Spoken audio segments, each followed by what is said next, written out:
പരിസ്ഥിതി ദിനം കാസർഗോഡ് മിൽമ ഡയറി വിവിധ പരിപാടികളോടെ ആചരിച്ചു. പ്രശസ്ത പരിസ്ഥിതി പരിപാലകൻ അബ്ദുൽ കരീം പരപ്പ മുഖ്യാതിഥിയായി. ലോക പരിസ്ഥിതി ദിനാചരണങ്ങൾക്ക് ഹരിതാപമായ തുടക്കം കുറിച്ച് കാസർഗോഡ് മിൽമ ഡയറിയിൽ വിവിധങ്ങളായ പരിപാടികൾ സംഘടിപ്പിച്ചു. പരിസ്ഥിതി രംഗത്ത് സമഗ്രമായ സംഭാവനകളും നിരവധി പുരസ്കാരങ്ങളും ലഭിച്ച പ്രശസ്ത പരിസ്ഥിതി പ്രവർത്തകൻ അബ്ദുൽ കരീം പരപ്പ ചടങ്ങിൽ മുഖ്യാതിഥിയായി പങ്കെടുത്തു.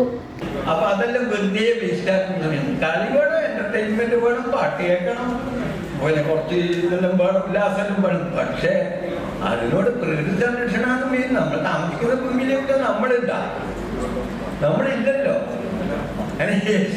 ഞാൻ പറഞ്ഞത് അപ്പൊ ഞാനോട് പറഞ്ഞത് പരിപാടിയെല്ലാം കഴിഞ്ഞിട്ട് തിരുവനന്തപുരത്ത് സ്കൂൾ ഓഫ് പകൽ ഗീതന്റെ അവാർഡ് എനിക്കായിരുന്നു 2011 സ്കൂൾ ഓഫ് ഭഗവത്ഗീത അന്ന്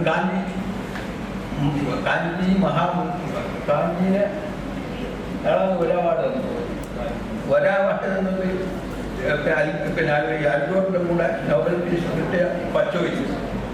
നമ്മൾ വലിച്ചെറിയുന്ന പ്ലാസ്റ്റിക് മാലിന്യങ്ങൾ ഉണ്ടാക്കുന്ന പാരിസ്ഥിതിക പ്രശ്നങ്ങൾ ജീവജാലങ്ങളുടെ ജീവന് തന്നെ ഭീഷണിയാണെന്നും പരിസ്ഥിതി സംരക്ഷിക്കേണ്ടതും വരും തലമുറയ്ക്ക് വേണ്ടി കാത്തുസൂക്ഷിക്കേണ്ടതും എല്ലാവരുടെയും ഉത്തരവാദിത്വമാണെന്നും അബ്ദുൽ കരീം പറഞ്ഞു.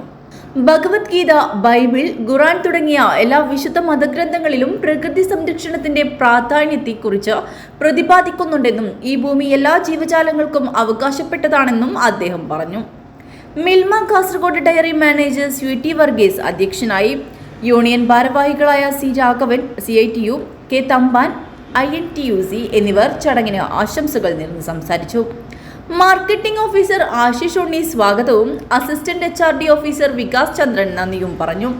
തുടർന്ന് അബ്ദുൽ കരീമിന്റെ നേതൃത്വത്തിൽ വിവിധ ഇനം ചെടികളും വൃക്ഷത്തൈകളും ഡയറി കോമ്പൗണ്ടിൽ നട്ടുപിടിപ്പിച്ചു.